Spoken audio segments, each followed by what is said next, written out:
आगे बढ़ते हैं और अब मैं बात करता हूँ 63 से लेकर और 71 तक।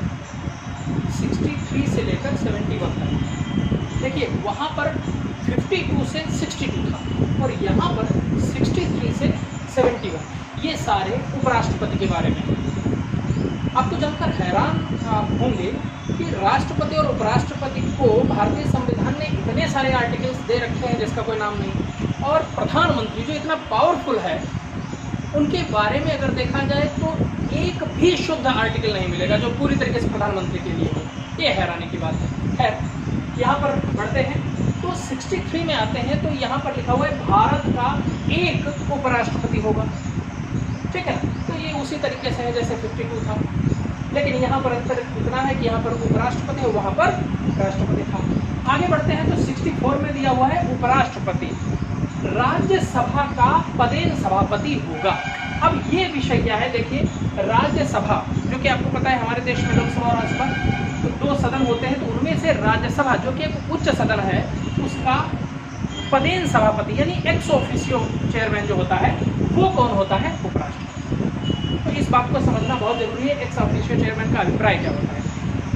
मतलब उपराष्ट्रपति जो है देश का तो उपराष्ट्रपति है, लेकिन साथ ही साथ उसको राज्यसभा का संचालन भी करना पड़ेगा, और जब वो राज्यसभा का संचालन करेगा तो उसके उस पद को सभापति कहा जाएगा। और मजेदार बात यह है कि उसको उपराष्ट्रपति के रूप में कोई वेतन नहीं मिलता है। जैसे भारत के राष्ट्रपति का वेतन है, लेकिन भारत के उपराष्ट्रपति को कितना वेतन मिलता है, ऐसा प्रश्न कई बार इंटरव्यू में पूछ दिया जाता है।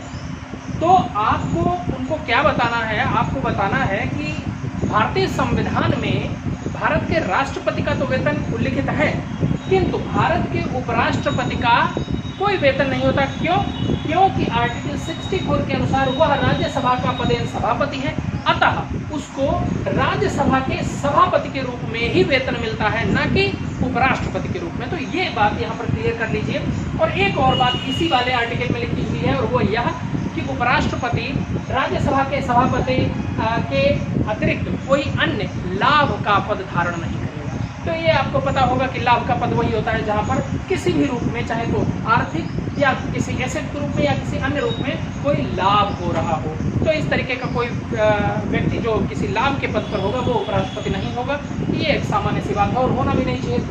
हमारे यहाँ 2 पद एक व्यक्ति धारण नहीं कर सकता, ऐसी स्थिति रखी गई है। फिर आगे बढ़ते हैं 65 पर आते हैं।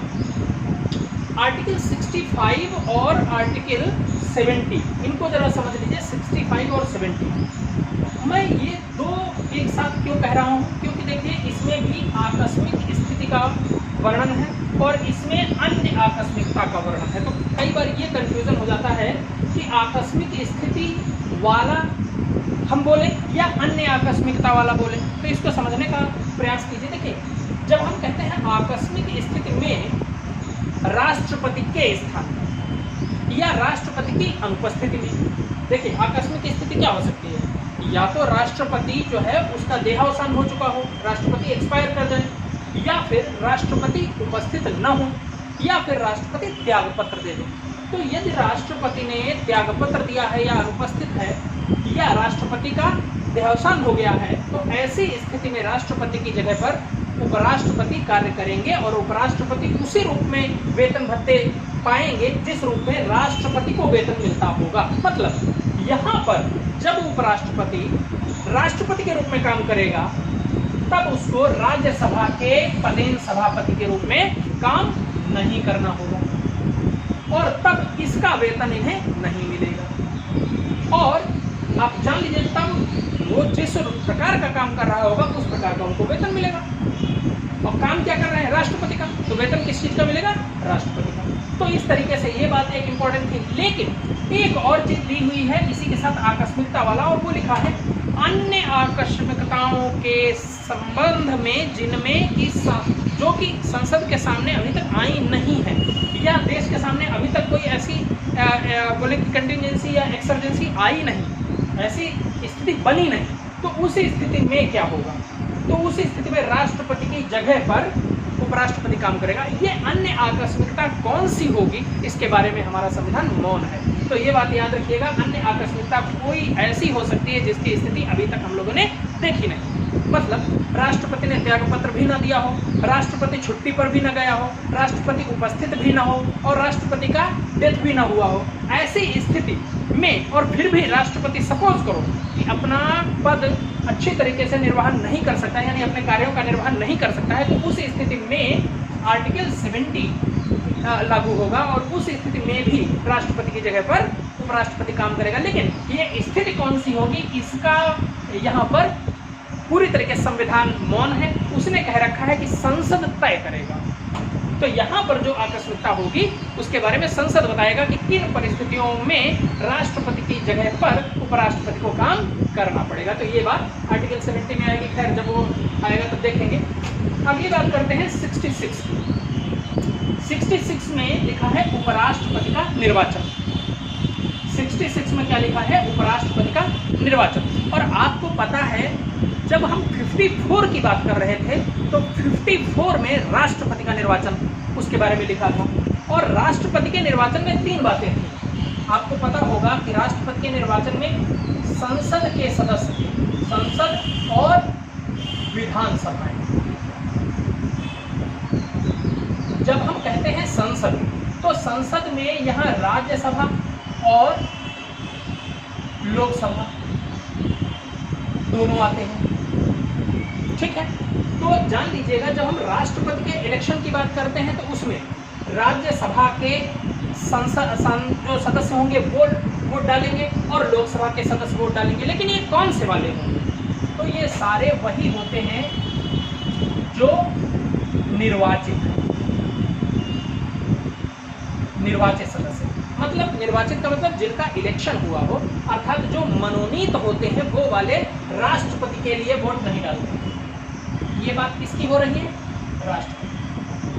राष्ट्रपति के लिए कौन वोट डालेगा, राज्यसभा के मनोनीत सदस्य नहीं डालेंगे, लोकसभा के भी मनोनीत सदस्य नहीं डालेंगे और विधानसभाओं के भी मनोनीत सदस्य नहीं डालेंगे। इसके अलावा जितने भी निर्वाचित सदस्य हैं वो सारे, चाहे वो राज्यसभा के हों, चाहे वो लोकसभा के हों, चाहे वो विधानसभा के हों, जो निर्वाचित है, जो चुनकर आया है वो राष्ट्रपति को चुनेगा। लेकिन इसमें विधान परिषद को इन्वॉल्व नहीं किया गया है, यानी जो एमएलसी होते हैं वो वोट नहीं डालते। तो ये बात समझ में आ गई। अब निर्वाचित अगर है तो निर्वाचित को यहाँ भी जोड़ लीजिए। तो राज्यसभा, लोकसभा और विधानसभा तीनों के निर्वाचित सदस्य हो गए। अब जब हम आते हैं उपराष्ट्रपति के निर्वाचन में, ये कौन सा आर्टिकल था, ये वाला आर्टिकल था 54। और जब हम आते हैं उपराष्ट्रपति के निर्वाचन में तो इसमें एक बहुत खास बात ध्यान देने वाली है और वह यह है कि इसमें राज्यसभा और लोकसभा केवल 2 ही होंगे। विधानसभाएं उपराष्ट्रपति के लिए वोट नहीं डालेंगी। ये याद रखने वाली बात है कि विधानसभाएं जिनका प्रतिनिधित्व राष्ट्रपति के चुनाव में तो होता है, लेकिन उपराष्ट्रपति के चुनाव में विधानसभाएं वोट नहीं डालेंगी। और एक बात मैं बताना चाहूंगा कि राज्यसभा और लोकसभा के निर्वाचित नहीं बल्कि सारे सदस्य, सारे जितने भी सदस्य होंगे वो सारे सदस्य उपराष्ट्रपति के लिए वोट करेंगे। तो यही मौलिक अंतर है इन दोनों में। उपराष्ट्रपति के लिए लोकसभा के सारे सदस्य, राज्यसभा के सारे सदस्य मिलकर वोट करेंगे और विधानसभा का कोई सदस्य नहीं वोट डालेगा। तो ये इसमें विवरण दिया हुआ है। एक बात और है कि इसमें कोई इस प्रकार की स्थिति नहीं होगी कि उत्तर प्रदेश के सांसद का वोट का वैल्यू कितना है या सिक्किम के सांसद का वोट की वैल्यू कितना है, जो कि यहाँ पर होता है, जिसको कि आर्टिकल 55 में दिया हुआ है। वो बात यहाँ पर फिट नहीं है, क्योंकि यहाँ पर सारे संसद सदस्य जो है एक रूप होकर वोट डालते हैं और उनका एक वोट मतलब उनके सारे वोट समतुल्य होते हैं। तो ये साधारण सी बात है। आगे बढ़ते हैं। फिर है 67। ये कहती है कि उपराष्ट्रपति कितने समय के लिए चुना जाएगा। तो जाहिर सी बात है 5 वर्ष के लिए चुना जाता है, इसमें कोई इफ और बट नहीं है। फिर आगे बात करते हैं 68। रिक्ति अगर हो जाए, उपराष्ट्रपति अगर समय से पूर्व या तो त्याग पत्र दे दे या मान लीजिए डेथ हो जाए, तो ऐसी स्थिति में क्या होगा, रिक्ति को भरने या वो हटा दिया जाए। सपोज करो समय से पहले हटा दिया गया तो वो भी एक स्थिति हो सकती है। तो ऐसी स्थिति में रिक्ति को भरने में कितने समय के अंदर अंदर रिक्ति को भरा जाएगा, तो ये समय कितना है, 6 महीने का समय दिया होता है कि 6 महीने के अंदर अंदर उपराष्ट्रपति के लिए चुनाव हो जाना चाहिए, एक बात। और पदावधि कितनी होगी, जो व्यक्ति चुना जाएगा, सपोज करो 2.5 वर्ष के लिए एक व्यक्ति उपराष्ट्रपति रहा और उसके बाद 2.5 साल अभी उसका कार्यकाल बचा हुआ था, लेकिन बीच में ही 2.5 साल से पहले ही वो एक्सपायर हो गया, तो अभी उसका कार्यकाल कितना बचा है, 2.5 साल। अब सपोज करो एक नया व्यक्ति 2 महीने बाद चुन लिया गया, तो वह जो नया व्यक्ति चुना गया है वह कितने समय तक उस पद पर रहेगा। तो मैं बताना चाहूँगा यहाँ पर वो पूरे 5 साल तक के लिए रहेगा, ना कि उसके केवल 2.5 वर्ष के यानी 2 वर्ष जो भी बचा हुआ समय था उसके लिए नहीं रहेगा, बल्कि वो पूरे 5 साल तक धूमधाम से उपराष्ट्रपति बना रहेगा। हमारे यहाँ यह प्रोविजन है।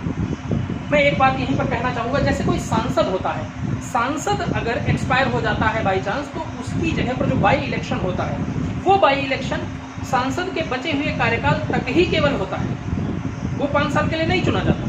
लेकिन उपराष्ट्रपति या राष्ट्रपति, इन लोगों के लिए जो व्यक्ति चुना जाएगा वो पूरे 5 वर्ष तक अपने पद पर बना रहेगा। तो इस चीज़ को ध्यान रखने वाली बात है।